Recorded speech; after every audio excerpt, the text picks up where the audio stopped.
Portable, Very Dark Man trade blows with new diss tracks amid ongoing feud. Nigerian street hop singer Portable and outspoken social media activist Very Dark Man VDM have escalated their long-standing feud with the release of diss tracks targeting each other. Their public clash, which initially began in October 2024, was reignited this week after months of mutual taunts and online outbursts. VDM had previously accused Portable of assaulting a man during Celebration 2024 in Lagos, demanding his arrest in a viral Instagram video. Recently, tensions flared again when Portable accused VDM of chasing clout by interfering in the investigation into the death of singer Mohbad. VDM responded by resurfacing an old video in which Portable was accused of stealing a phone and a tricycle, popularly known as keke, sparking renewed controversy. VDM then took things a step further by releasing a diss track titled Ole, produced by Jima Waxiu and featuring rising act Monster Boy. The song opens with the viral audio of Portable being accused of theft and sees VDM mocking the singer's past academic performance and more.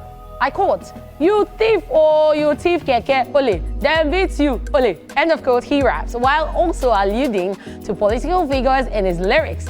In retaliation, Portable dropped his own track where he fires back at VDM's sexuality, background, and alleged hypocrisy. In his usual energetic style, Portable also attacks his critique's family background and flaunting his own wealth. Clips from both tracks have gone viral on social media, with fans debating who delivered the heavier punch lyrically.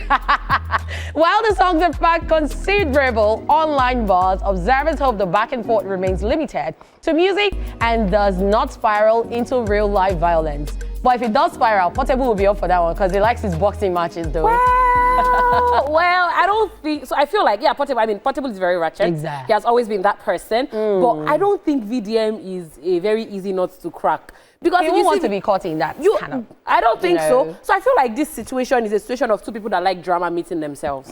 Like, because I'm like, there is Portable and there is Very Dark Man. I feel like if you want to hide information from me, put it in a book that carries VDM and Portable on the title, because that's both of VP. Them, like, I mean, VP, Very Dark Man, Portable. Have you heard the songs? Well, I am not going to talk about the songs because you want to put me in trouble. But at the end of the day, all I'm just gonna say is this is what we always tell our Nigerian rappers.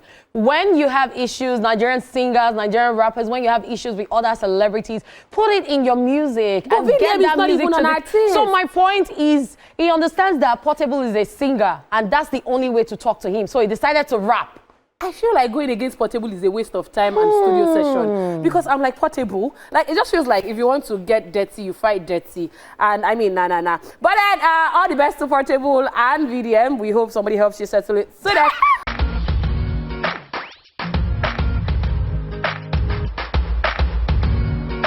Moving on, our very own Tatcha sparks debate after calling Nigerian youth cowardly over Japa trend. Reality TV star Tacha Akide, popularly known as Tacha, has made headlines after a recent social media post in which she strongly criticized her generation of Nigerians, calling them the dumbest and most cowardly.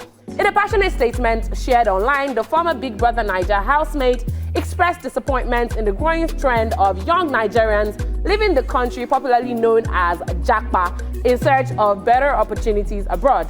Tacha argued that while many young people blame older generations for Nigeria's current challenges, those generations at least had the courage to fight for change. She cited former President Muhammadu Buhari's early involvement in national politics as an example of youthful boldness, stating, back then, they inserted themselves into power. Today, we insert ourselves into visa queues, banger tweets, and vibes. She also referenced the NSAS protest of 2020, acknowledging it as a rare moment of courage by Nigerian youth, but lamented that the momentum quickly faded. Now, NSAS was the closest we came to real bravery, she said. Then what? Silence, fear, Twitter noise. Our government learned we only trend, we don't last. End of quote. Despite recently relocating to the UK herself, Tacha insisted that her message was not about her personal decisions, but a broader call for self-reflection among her peers. She said, "I've used my voice, I speak, I show up, I don't stay silent," she wrote. This is about a generation too scared to sacrifice comfort for a country. Her comments have sparked mixed reactions across social media. Now, while some praised her for speaking her truth, Others accuse her of hypocrisy for criticizing the jackpot trend just after moving abroad. So I'm going to start from the last paragraph because this was the first thing that everybody came at her for. They're like, okay, so you just jackpot, and then now you're criticizing because this is something that a lot of people do. People always say, oh, I can't do this, I can't do that. But the moment they do it, they start saying, oh, it's normal. But now she has done this and she's still criticizing other people. Let me take you back to the NSAS protest where she said that's the first time that Nigerian youths were bold. We have seen different times where people have come out to state that they do not want this, they do not want that. The only problem a lot of people have is that it's mostly on social media. Yes, people do not come out in person or en masse. But ever since people started coming out, we've seen different times when things are not going well and people come out as a group and they protest. They say, no, we don't want this. And they come out. So what she's saying, well, I don't know what she got. I feel like, I'm sorry, with all due respect, I don't think what she says carries weight because it's just like saying, oh, me, I will steal this thing, but don't steal it. Like, it doesn't make sense. I mean, lead by example. Wait, you say I have stolen. Do you understand? I have stolen this thing, but now only me get the right to steal it. I mean, Tatcha, take a chill pill, man. See this one now. This is not your battle. At the end of the day, to each his own. Nope. Don't come out and say what is not your own. See, there's just too much buzz, too much drama happening. Let's just go on this commercial break, and when we do get back from the market, the entertainment news will continue, guys.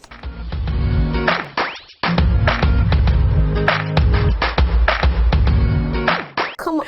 Yes, guys, it's right. You're still E-Splash on TVC, and if you're just tuning in, you haven't missed so much.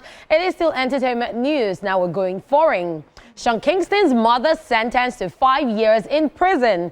Janice Turner, the mother of Kingston, the singer, has been sentenced to 5 years in prison after she and her son were convicted in a $1 million fraud case.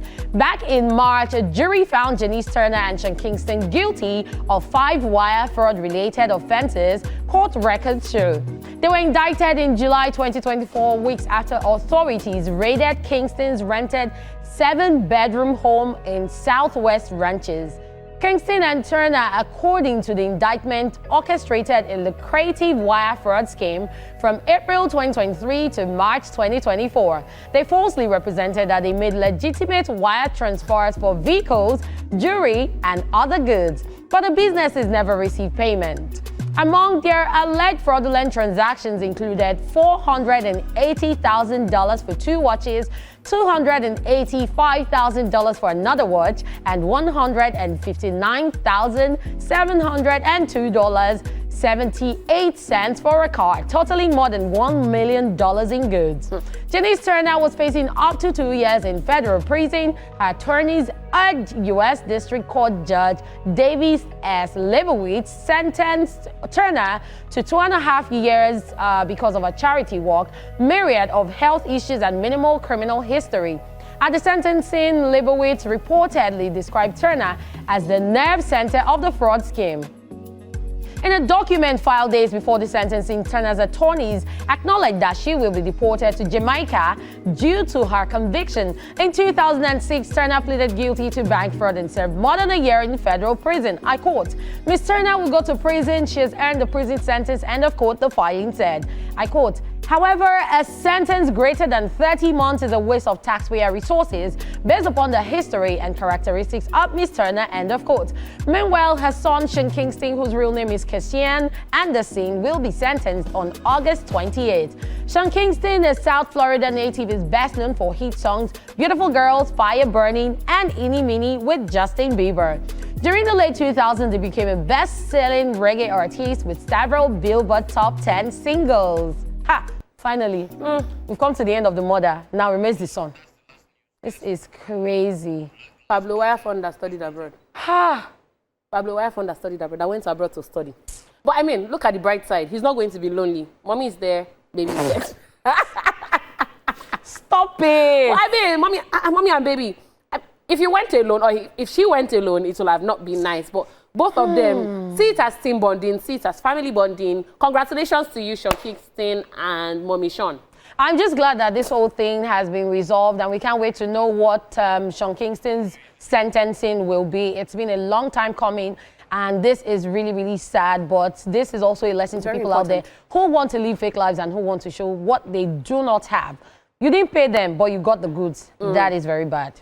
And also, for those of you that look up to people online, be careful what you look up to because you never know where this money comes from. All right, ladies and gentlemen, that is that on the entertainment news for today. We'll be right back with all the social media madness on Social View after this time out.